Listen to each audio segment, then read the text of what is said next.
France Culture, c'est le rendez-vous des politiques, une leçon de sagesse aujourd'hui en compagnie de Raymond Barre. Sur cette affaire, je considère que le lobby juif, pas seulement en ce qui me concerne, est capable de monter des opérations qui sont indignes. Et je tiens à le dire publiquement. Tout ça est manipulé, ça, je le dis à votre bon naturellement. On est manipulé. Bon, on est complètement manipulé. Oui, vous le dites, j'espère, le matin. Vous avez des banques, vous avez dans le monde des banques et des officines dont le travail est d'organiser la spéculation en Europe.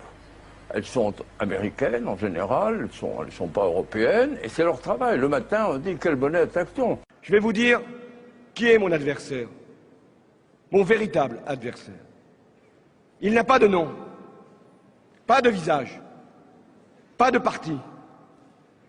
Il ne présentera jamais sa candidature. Il ne sera donc pas élu. Et pourtant, il gouverne. Cet adversaire, c'est le monde de la finance.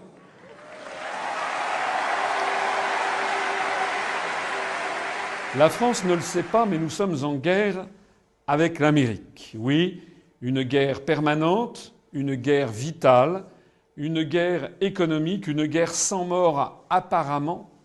Oui, ils sont très durs, les Américains. Ils sont voraces, ils veulent un pouvoir sans partage sur le monde. C'est une guerre inconnue, une guerre permanente, sans mort apparemment, et pourtant une guerre à mort. Ce n'est pas moi qui le dis. C'est François Mitterrand, quelques semaines avant de mourir, dans un ouvrage qui s'appelle « Le dernier Mitterrand », de confidence qu'il a faite au journaliste Georges-Marc Benamou, à l'époque journaliste au Nouvel Observateur. Et je peux vous dire une troisième chose. On ira ensemble vers ce nouvel ordre mondial. Et personne, je dis bien, personne ne pourra s'y opposer.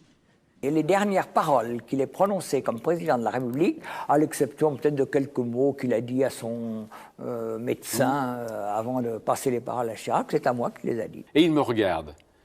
Vous constatez là, me dit-il, l'influence puissante et nocive du lobby juif en France. On ne met plus en doute, même quand on m'attaque avec une violence inouïe, que ces paroles aient été prononcées.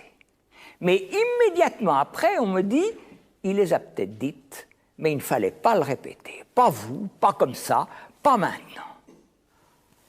Pas moi, pas maintenant. Mais pourquoi ?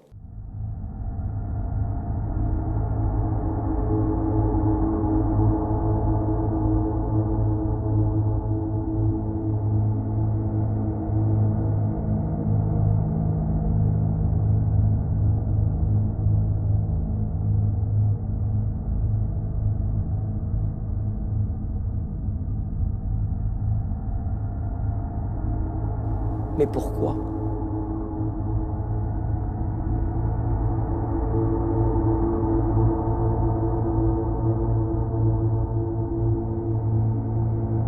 Il ne fallait pas le répéter.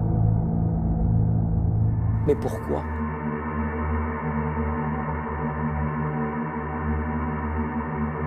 Mais pourquoi ?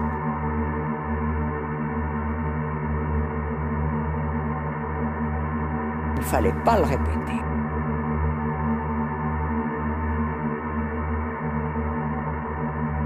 Mais pourquoi ? Il ne fallait pas le répéter. Mais pourquoi ?